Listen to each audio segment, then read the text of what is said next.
Happy New Year. Welcome to the February online chapter meeting of the Building Designers Association of Australia. My name is Jennifer Binns. I'm a building designer in Tasmania and I'm your host for the online chapter meetings with Sarah Jane in the background. Thank you for joining us. Use the chat box and let us know where you're logging in from. A few notes before we get started. We've been approached by various industry partners who are wanting to connect with members. CSR are looking for projects that have recently been completed or in the pipeline, in which they can follow your journey on social media, and they're interested in identifying designers in which they could work with to develop case studies. Colorbond are also looking for designers who've recently specified light coloured roofs, which they could use as a case study. So please contact Sarah Jane at media@bdaa.com.au if you would like to connect with either CSR or Colorbond. If you are a thermal assessor and need CPD points, Sarah Jane is going to put a link in the chat box where you can view and participate in Category 1 and Category 2 events. Many TPA renewals are due at the end of March, so we just want you to have as many opportunities as possible to ensure that you can meet the renewal criteria. A reminder also that if you haven't had a chance to join the Connect community in which members can ask for recommendations, vent, or just have a general chat, Sarah Jane will put the link in the chat now so you can sign up and see what everyone's talking about. Have you had a chance to see the By Design magazine about design trends for 2022? If you haven't had a look yet, I highly recommend it. Sarah Jane will put a link in the post a link in the chat box for that as well. There's some fantastic stuff and content in that magazine. Before we start our presentations, a quick run through of the Zoom tools. You're welcome to ask questions throughout the meeting using the Q&A box, and our presenters can answer questions either throughout the presentation or at the end. The Q&A feature also allows you to upvote topics, so just keep an eye on what's happening with that. If you'd like to ask a question via audio, there's a raise your hand tool, and we just ask that you check there's no background noise that will interfere with the audio when we unmute you to ask your question. The chat box is there as a continuous message thread for comments, and Sarah Jane will use the chat box to post links. So comments in the chat box, questions in the Q&A box. So it's great to see everyone using that chat box. Welcome everyone. And we've got people logging in from all over today, which is fabulous. So moving on to today's presentations. First up, we have Jason Ross from Responsible Wood. Jason will be discussing forest certification, introducing Australian Standard 4708 and why it matters. So welcome, Jason. Have we got you online? Absolutely. Welcome. Lovely. Fantastic. So just me? I can hear you now. You can hear me now. Fantastic. So, great. I will hand over to you. Fantastic. Thank you very much. So without further ado, my name is Jason Ross and I'm the Marketing Communications Officer for Responsible Wood, which is Australia's largest forest certification scheme. In the spirit of reconciliation, Responsible Wood acknowledges the traditional custodians of the country throughout Australia and their connections to the land, sea and community. We pay our respects today to their elders, past and present, and extend the respect to all Aboriginal and Torres Strait Island peoples today. So on to today's presentation. So I'll just put my presentation on presentation mode. So can everyone see the screen? Fantastic. Maybe not actually. I'll just share the screen. I'll just have to 1 second. Share the screen. Fantastic. Now everyone can see the presentation. So I'm here today to talk about forest certification. So a bit about forest certification and Responsible Wood. Forest certification is used to verify that all timber and paper is sourced from forests that meet sustainable benchmarks.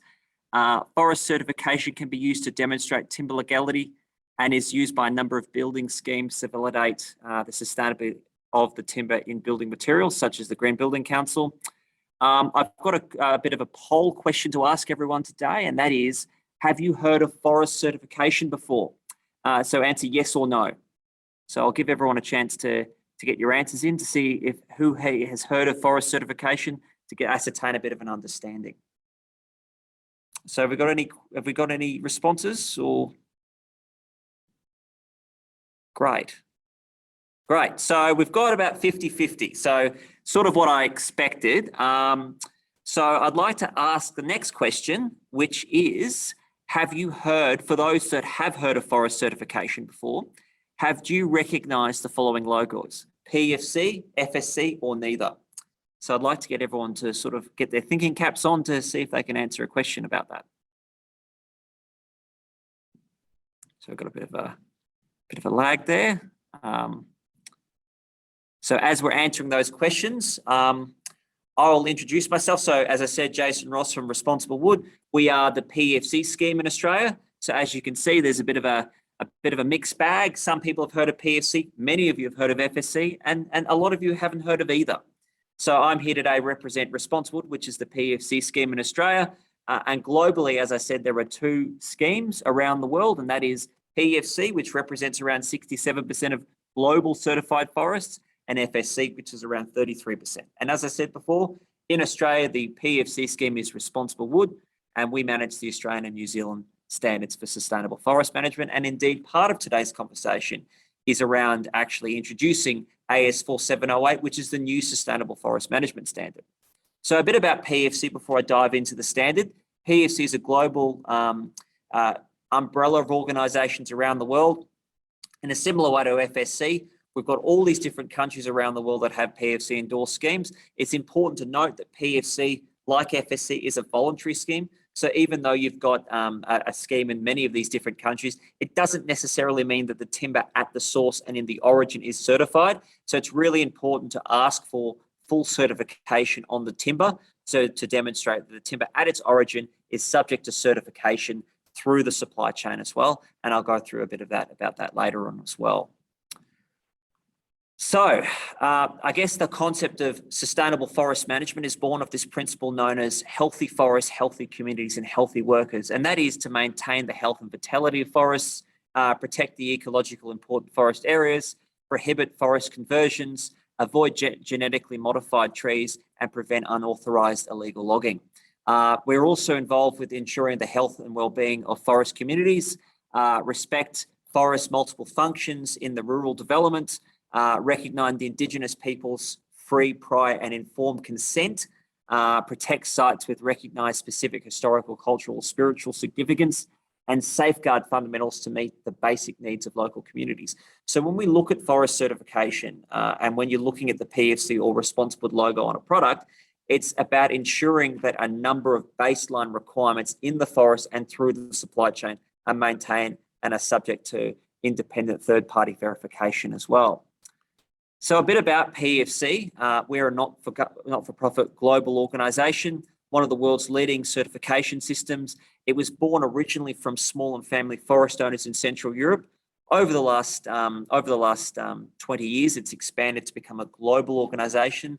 And indeed, Australia has a really important role to play in that because we were the first country outside of Central Europe to be endorsed for PEFC in 2004. PEFC is required or recommended by a number of public and private procurement policies. So if you're looking to do Green Building Council work, or you're looking to engage with the Global Green Tag or GECA specification schemes, PEFC and Responsible Wood are important steps which can be used to achieve points within those credible schemes as well. And I guess the way the standard's actually set up is through a process known as independent system auditing, certification and accreditation as well. So we've got a strictly hands-off involvement from the individual certification of scheme holders. We only merely write the standards and represent PEFC and Responsible in the Australian and New Zealand marketplaces.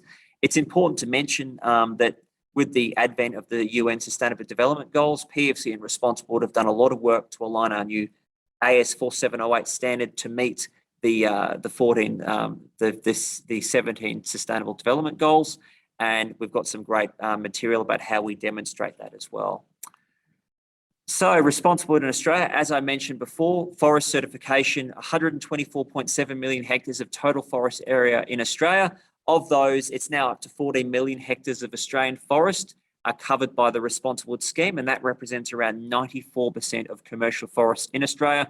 As Responsible Wood is the only certification scheme that verifies architectural hardwoods and softwoods, you really need to ask for PEFC or Responsible certification if you're looking for architectural hardwoods such as spotted gums, black butts, thick ash or tas oak, which side of the equation you're on there, or jarrah as well.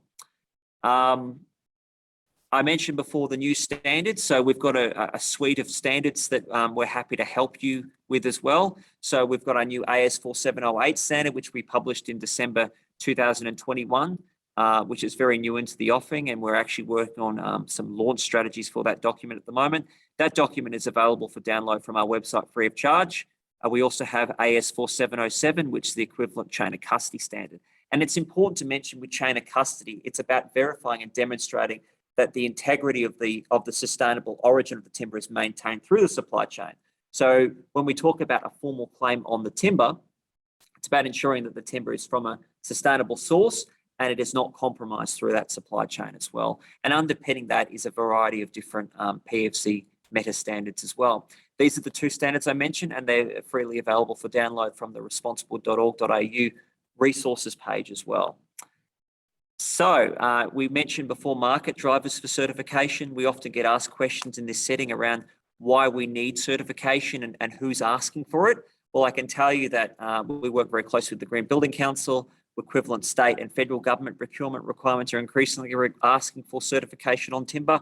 A lot of timber is required as part of the Illegal Logging Prohibition Act to demonstrate at the origin through the supply chain that the timber is indeed certified as well. And we work very closely with all levels of government to assist that process. So where to from now? I'd like just to introduce myself. My name is Jason. As I mentioned before, we are here to help. We can assist with any technical questions with regards to forest certification in Australia or New Zealand. So if you've got any questions around whether or not you're asking the correct information, we're happy to help. We're closely aligned with a number of building schemes, and our standard is recognised, for example, in that spec generic specifications, and we can assist there as well. And we work closely with a range of different bodies such as the BDAA. So without further ado, I'd like to answer a few questions.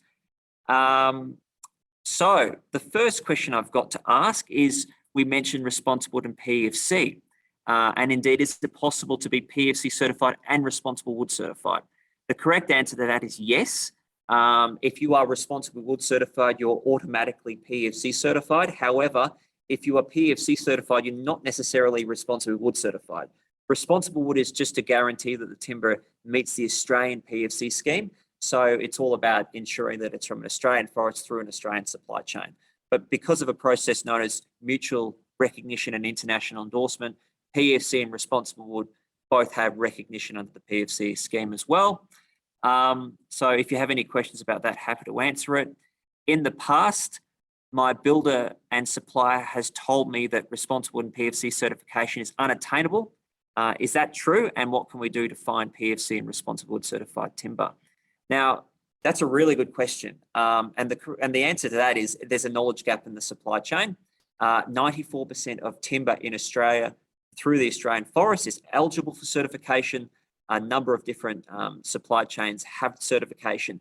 So really it's a process. If you have any doubts, talk to us and we can talk to your suppliers and we can look to see if it's eligible for certification and what's required to go down that route as well. I've got a question from Jack, and that is whether or not timbers out of Asia's native forests able to achieve PFC certification, for example, Saran, which is cedar, depending on which country. So because of the PFC international family, many countries have native forest management standards or plantation standards. In Australia, we have a standard that covers both. So yes, there's many native forests in Asia which are eligible for PFC certification as they are for FSC, to what I understand. And it's really a process of doing the research and diligence to ensure that that timber is actually certified. And it's really around asking for a PFC formal claim on either the invoice or the delivery documentation, just to ensure that you meet those requirements as well. Louise says, I can't find the questions. I guess, good question. If you have any questions with regards to, which I haven't answered in the presentation today, please feel free to contact me. I'll provide my details with Jennifer and with the BDAA, and we're happy to help there as well. What should I look for to ensure that timber use in our projects is fully certified? Now, that's a good question. Now, just further to what I said before, what we really need to look for is a full claim. So that is, for example, and we've got, it's part of our AS 4707 chain of custody standard, the explicit language to look for. And that, for example, is, for example, a 100% PFC certified notification on either the delivery docket or on the invoice, which can be used to meet those requirements as well. Happy to assist where you need there as well. And I've got a question from A. Remily, which is what sanctions are in place for timber products that claim sustainability but are not? How many suppliers have been given sanctions? That is a really good question. I guess when we look at eco labels, it's really difficult because there's a lot of labels out there that preach something which may not actually be certified or may not be sustainable. I guess it really comes down to the consumer watchdog. Really, I can only speak of PSC and Responsible Wood. We have a very strong and robust complaints and grievances process on our website, and we take all complaints and grievances very seriously. And the way our standard works, Jazans also gets involved with complaints and grievances as well. So we've got quite a robust system there. So I can say that categorically from a PFC Responsible Wood perspective, there may be some questions or there may be some confusion over the logo usage, but it's a continual process as well. So I'm not sure if I have any more questions. Oh, we've got a question from Jerry here. In what ways can timber be comprised throughout the supply chain? Well, compromise. Well, that's a good question. Now, often it can come down to a confusion. So, for example, you could have a certified supply chain of timber that is fully certified, which could be mixed in the separation within a processing facility or a retailer's, and it could be confused. So often there's a lot of mixing that goes on with timber. So that's why often within timber certification or forest certification, we talk about percentages.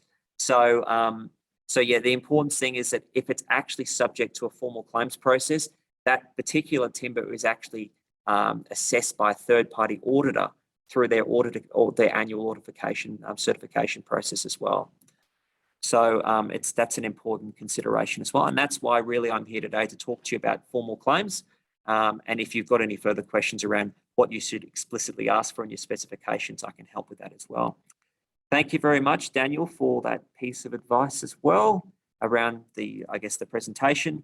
And I've got a question from Modney, which is, how is the lack of timber effectively illegal logging? Look, the illegal logging is an interesting and contentious issue because of the global supply of timber coming from all sorts of countries around the world. Increasingly, the concept of illegal logging is becoming something that's more and more on the radar of federal governments around the world. And we've worked very closely with the Australian government with their Illegal Logging Prohibition Act. We've also worked with the New Zealand government as well. Really, illegal logging is around ensuring that the timber at its origin is from a legal source. And if you look at some of the issues around the world with, for example, conflict timber, it's very much a topical conversation at the moment as well. And I guess certification, whether it's PFC, Responsible Wood, or other certification schemes such as FSC, is a really good insurance strategy for building designers, developers, supply chain merchants, to ensure that the timber at the origin has been assessed as legal and sustainable as well. I've got a question from Graham, which is, can you explain how the PFC program addresses and protects biodiversity within the forest, especially during the process of removing logs? That is a fantastic question, Graham. Within our new standard, and I'd love to potentially at a later chapter meeting or a later event, actually go into some detail about our new standard. So under our new standard, we've got provisions for biodiversity and maintaining conservation values. And that standard has been developed by a group of 12 different stakeholders, such as Indigenous groups, processors, certification bodies, foresters, and must meet the PFC international standard for biodiversity and conservation. So we've gone through a process of 3 years to develop our new standard.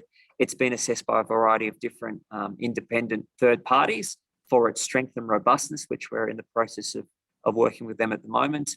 But it's been a journey, and our new standard, which has been endorsed by Standards Australia and Standards New Zealand as a sustainable forest management standard in both countries, has been really a significant strengthen from the existing standard, which is the 2013 standard as well. So happy to answer any further explicit questions around the biodiversity and conservation of logs. Our standard is available for download from our website at responsible.org.au through the resources tab. And yeah, as I said, I strongly encourage everyone on the conversation today to download that document, and it explicitly looks at the biodiversity and also the enhancement of forest capture as well. I've got a question from Julie, which is, I know a few forests on private land lease that claim to be approved, but when the log harvest, they leave a mess. Does this standard address this? Yes, it does. Now, the process of forest certification can be, I'm going to be honest with you, it can be quite expensive. So in the past, we've really struggled to get a lot of the small landowners certified because you have to get an auditor out to the forest to do an assessment every year to allow for seasonal variation. Our new standard looks at things such as group certification scheme to reduce the cost across many. And it's really a process that's been driven by the processes, such as the sawmills, that require certification because architects and building designers are asking for certification at the end of the supply chain.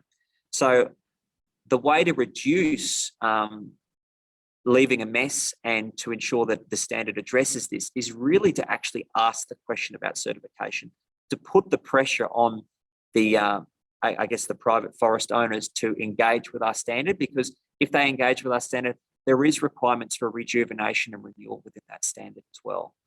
So the question I have to leave with you on that process is, happy to talk further about that, but it really comes from us asking and requesting certification to push the market demand through to the smaller forest owners as well. So I'm not sure if I have any more questions as well.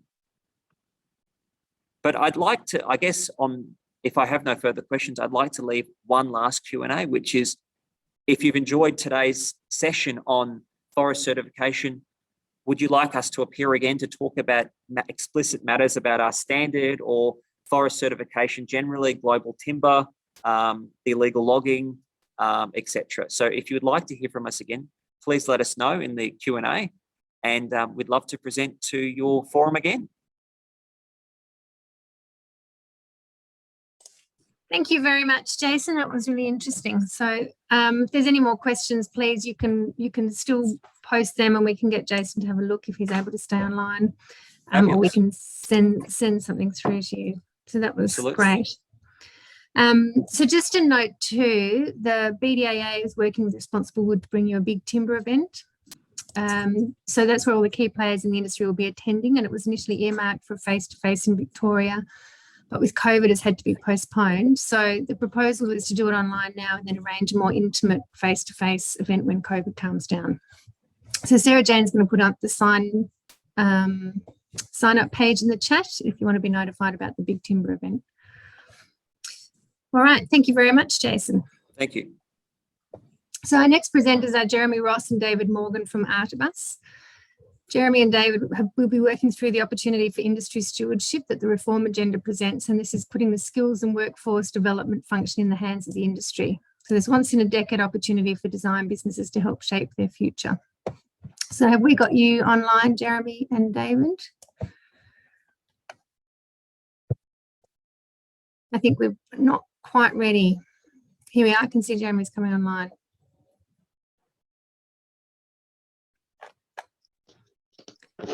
Jeremy and David. Good afternoon. Welcome. Thanks, Jennifer. If you're ready, I'm going to hand over to you. Fantastic. I will just start the slideshow and David can kick us off. Lovely. Thank you. Good afternoon, everybody. This is a little bit of an impromptu slot in. I believe Jeremy had a different meeting planned with you guys, but we are right in the middle of the industry cluster bid process that the Commonwealth is putting out. So what we thought it would be useful to do would be to run through what changes are happening in the vocational training sector and encourage your involvement in that process. So we'll just run through the presentation that we've been providing to 130 people this morning and another couple of hundred over the next few days. So I'll start perhaps just by giving a little bit of some introductions. Artibus Innovation is the skills service organisation for the Construction, Plumbing and Service Industry Reference Committee. We've done a lot of work with building designers over the years, so I'm very pleased to be working with you. We work on behalf of the industry reference committees to ensure qualifications, units of competency and training packages meet the needs of industry. As the slide says, I'm the CEO and the lead for this activity, and I'm joined by Jeremy Rose, who's known to many of you, who is our built environment industry manager. Many of you would be aware that the cluster opportunity extends well beyond the current remit of skills service organisations and training packages.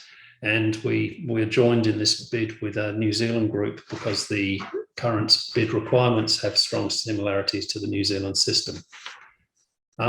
What I'm going to talk about, what we'll run through is the background to this whole agenda process. So the big picture drive to these changes is to improve quality, relevance and accessibility of skills development.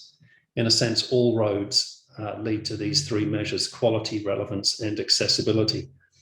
The design journey so far has led to three fundamental changes to the current system of industry reference committees, of which the building designers are a key part of the property industry reference committee, SSOs, which is ourselves, and the Australian Industry Skills Committee. What's happening is that industry leadership is being shifted from the AISC to an industry cluster board. So in other words, no more committees up above the IRC. Its newly formed board will be in charge of all decisions. So when designed right, this should be an improvement and provide access direct to skills ministers. Industry sectors are also being brought together. Building, infrastructure, construction, property industry cluster is a broader value chain composition than the current composition of property and construction. The grant guidelines include electrical contracting, civil construction and water into the sector's coverage. This should provide the opportunity for broader responses to workforce challenges, such as digital disruption, sustainable development and compliance. Of course, the design challenge is not to throw the baby out with the bathwater. The cluster's also being offered the opportunity of a greater end-to-end focus, adding functions such as career promotion and support for training organisations alongside training package development and workforce planning activity. As you'd be aware, or you might be aware, the skills reform agenda has seen a flurry of activity over the last 18 months with multiple forums and surveys. I'm sure many of you have participated in these, in the industry engagement area, which is what we're talking about now. This activity culminated in a report from a transition advisory committee, and that provided a whole series of recommendations of how we get from today to the end of, into the new system. That was ultimately agreed to by the skills ministers, and that brings us up to today, with a release of a grant opportunity and an invitation for industry to express its interest in establishing a cluster. Go to the next slide. So I'm going to ad-lib on this a little bit. What we're doing as Artibus is putting our best foot forward to assist industry to form its own cluster. We're not putting our hands up to be the cluster. We firmly believe that should be co-designed with industry, and industry needs to become the owner of this thing. So we are in a relatively unique position, having been doing this work for the last 6 years, a relatively unique position to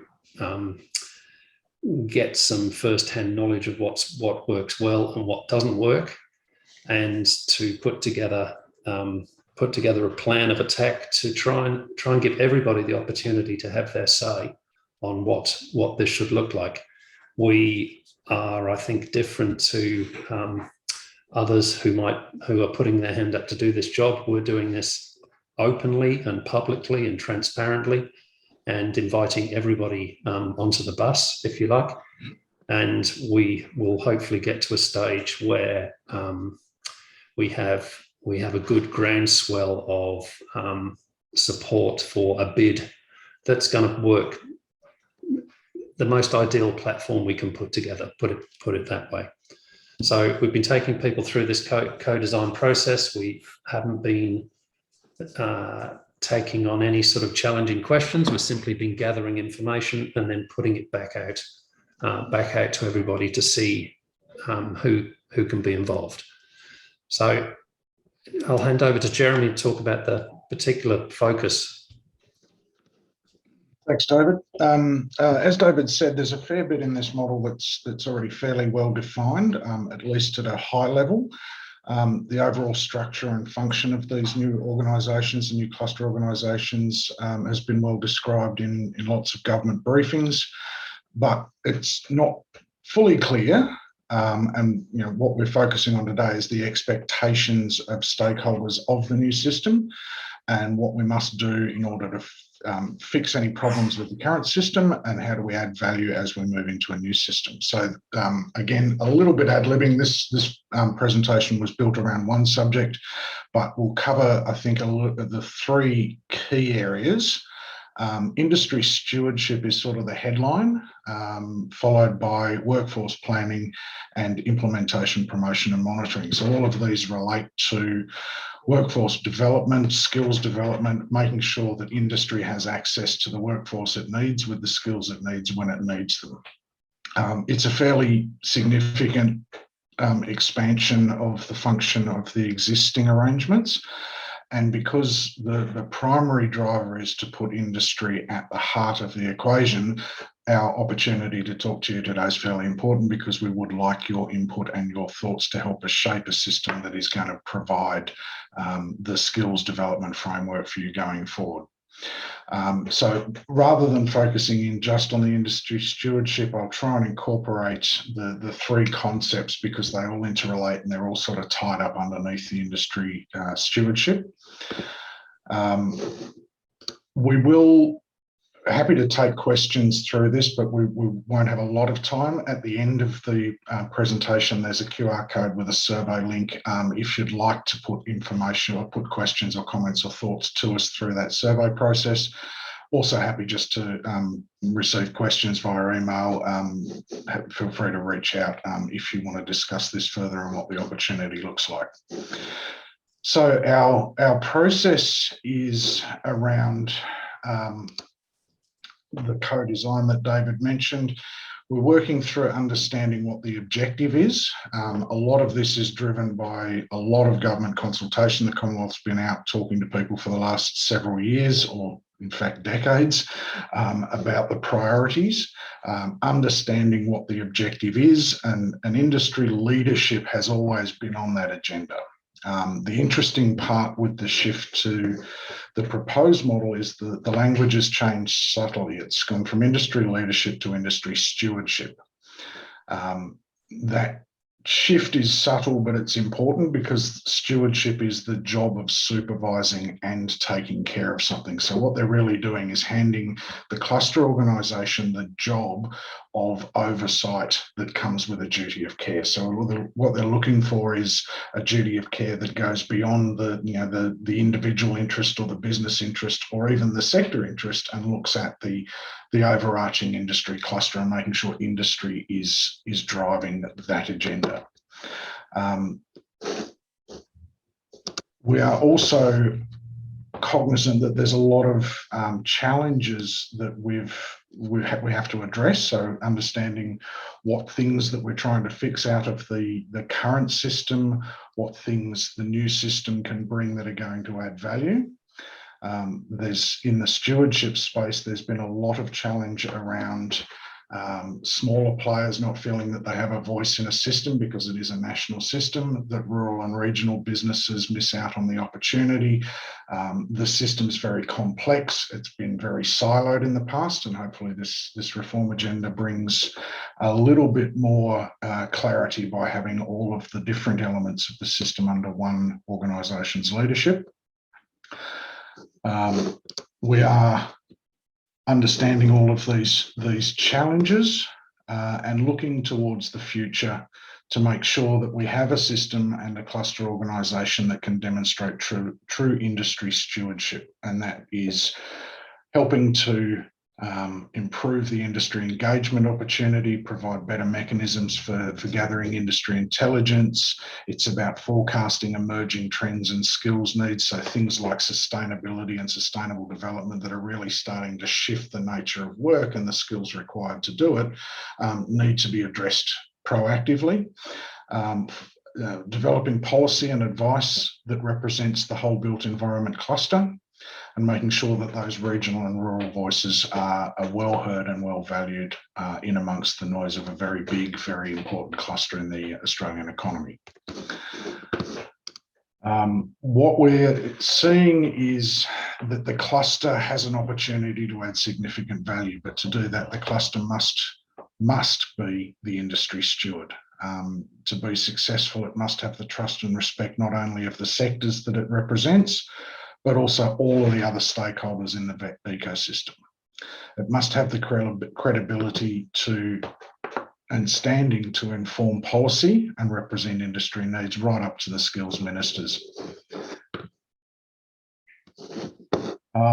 We're seeking some input, and we have some key questions here. As I say, happy to take questions online or through the Q&A or the chat, but we also have the survey piece at the end. So if you want to consider these and come back to us at a later date, we really would appreciate it. There's 4 key areas, particularly in the stewardship space, but they're very common across the other functions of the implementation, promotion, monitoring and workforce planning. Really what the government's trying to achieve, and what we need input from industry on, is how can good industry stewardship help with areas like collaboration, performance of the vet system, so that you're getting graduates that are high value and ready for work. Is there a need for innovation, innovative approaches to skills development as a base qualification and as modular professional development?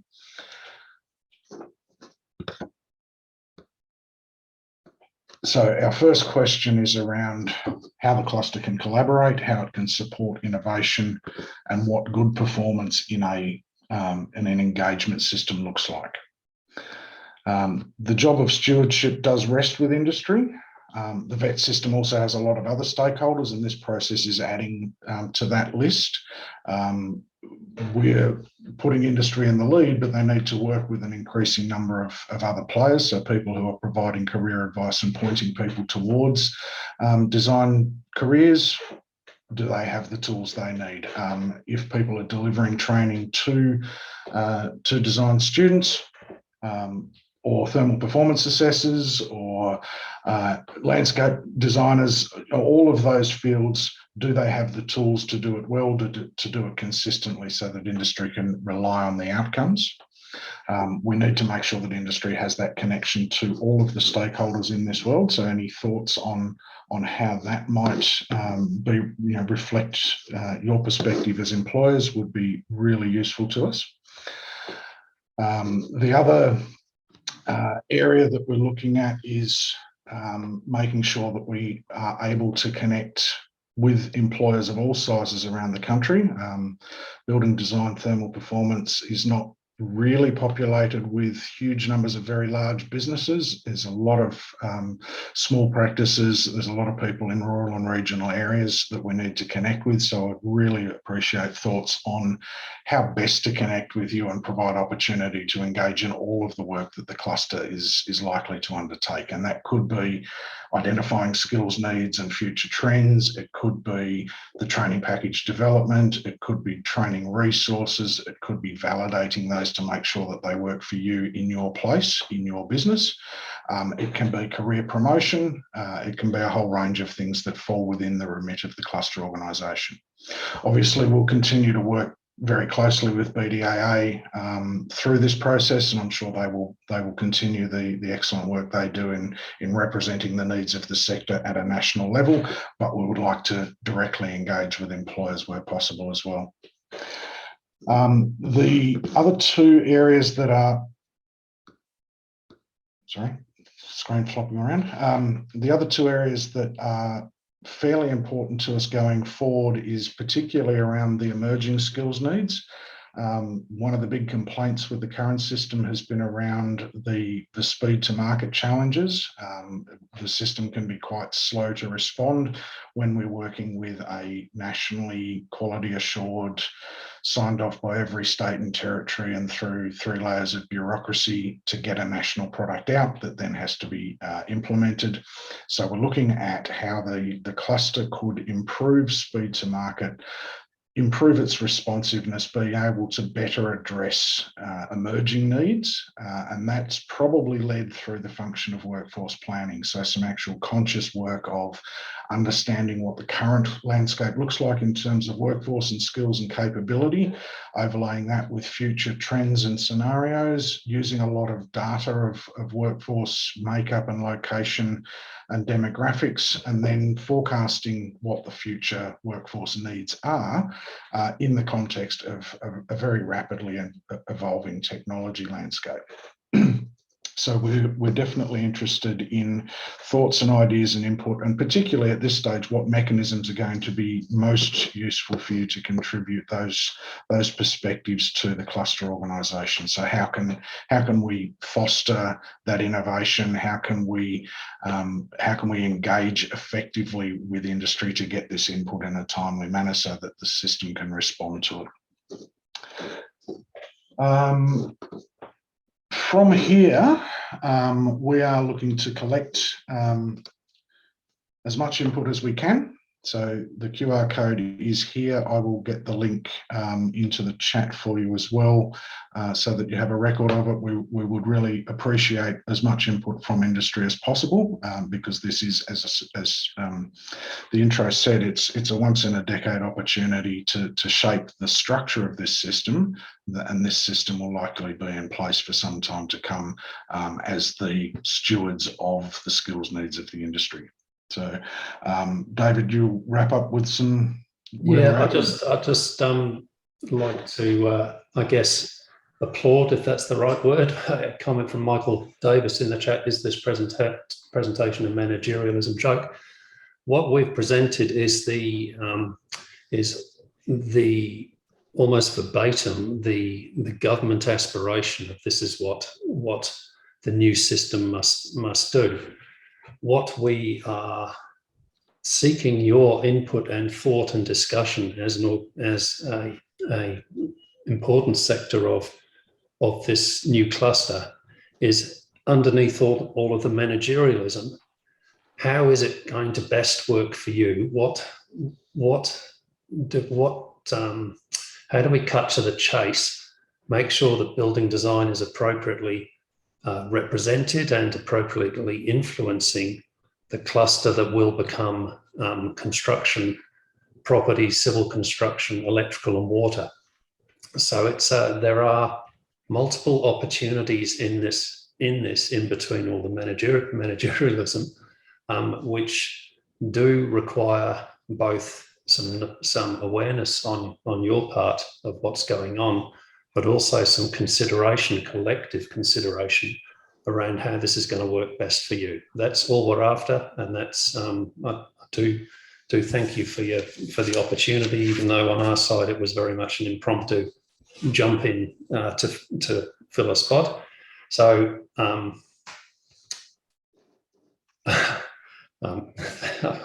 thank you, Richard.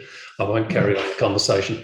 What I would urge you to do, please, is to have some thought around what this looks like. We will present through BDAA how to do that, and the QR code is one mechanism. But please please give it some thought and provide us some feedback.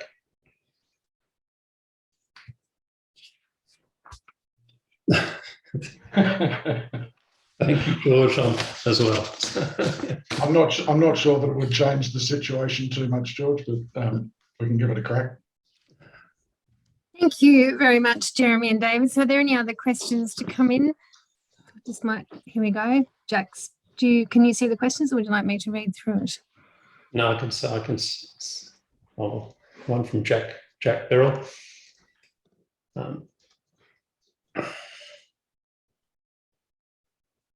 So Jack's saying, I'll just read it out while you're reading it, David. Besides seeing a massive decline in the quality of design teaching as universities move away from studio to online teaching, I see bigger issues with decline in the quality of the new built environment.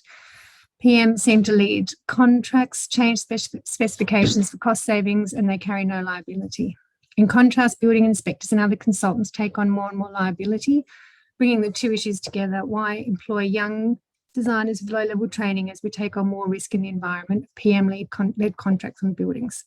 It's, as you say, an industry-wide issue and needs overall review. So I think that's more a comment than a question. Yeah, it is a complex situation. So one of the drivers for an increase in quality of training is that compliance.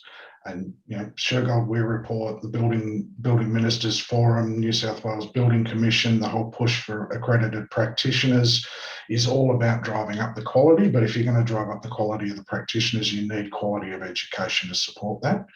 I would challenge somewhat the statement around low-level education for young practitioners. I think we have the opportunity to set an education standard that starts at a reasonably high level, and then back that up with significant effort to continually develop professionally all sectors of the building design industry. So that's not just the designers, it's the thermal performance assessors. There is a rising standard which is driven by compliance, but also by consumer expectations. So we are definitely on board with you there. Some of it is within our remit, which is the skills quality space. The flip side is a lot of that agenda is being driven by the increased focus on building compliance and building quality. So the Shergold Weir has been central to a lot of our work for the last, since it came out almost. Thank you, Jeremy. There's another question that's come through from A. Remily. Says, I'm not convinced. I think you need to do better than just placing it all in the hands of industry. They're not the only stakeholders. I completely agree. That's why we're running forums with all and sundry. So we've got a mandate from the Commonwealth. The cluster organisations will be industry-led, but there is a very conscious realisation that underneath that stewardship, there has to be connection with everyone, and that is right from the building commissions, the Building Ministers Forum, the regulators of the property industry, right through to all of the vet stakeholders. We're also interested in perspective of suppliers and consumers and learners, because all of those have drivers to what the expectation is of the system. So are we producing a building designer or a thermal performance assessor to the required standard? That standard is managed by a lot of different expectations. How we go about developing those, so the expansion of the remit into things like quality monitoring, about promotion of careers and vocational education, about the implementation and making sure RTOs have the tools and the capabilities and the resources, and that it is nationally consistent and of a high quality is really, really central to the new world. So yes, I know it's a challenge, but we're definitely think that the proposed model has a lot of potential benefit if industry can be at the driver's seat. Thanks, Jeremy. The Mark van der Veen has said, as an example to the building design industry, are the recently approved white card recommendations going to filter into future training programs shortly? As shortly as when the skills ministers sign off on it. but we don't know when they will do that. So the answer is yes.